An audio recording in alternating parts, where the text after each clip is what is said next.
почитувани колеги, почитувана јавност.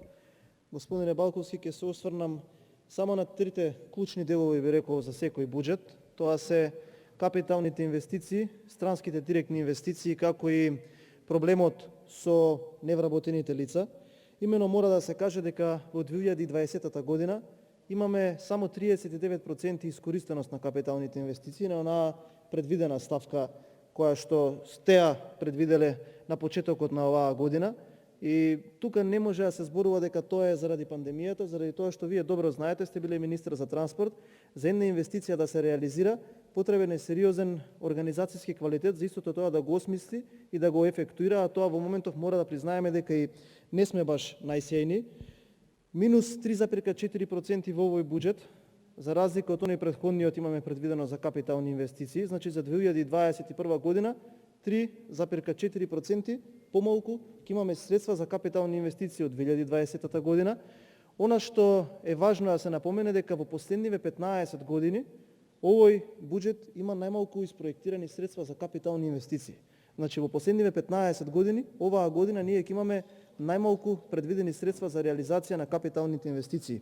Понатаму за странските директни инвестиции, морам да го кажам ова, имаме 4 раскинати договори во последниве неколку месеци, односно нет одлив од 14,7 милиони евра во само 2 квартала.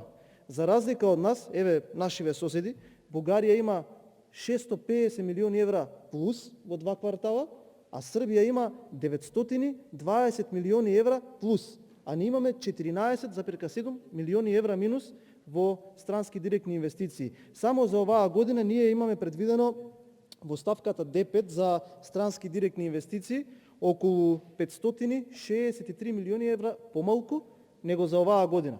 И понатаму за проблемот со вработувањата. Од почетокот на кризата до сега имаме 50.809 ново невработени лица.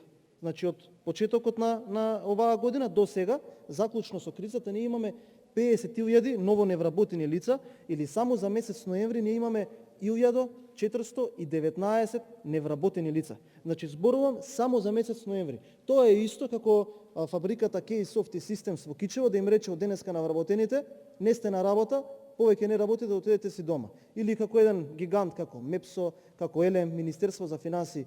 Тоа се нашите проблеми, ова се реалните проблеми, а во овој предлог буџет решение за овие проблеми нема. Повторно ќе кажам, ова се бројки кои што се искомуницирани од Министерството за финансии, од Агенцијата за странски директни инвестиции, како и од Агенцијата за вработување. Нажалост, јас морам да кажам дека решение за овие проблеми во буџетов ќе нема. Благодарам.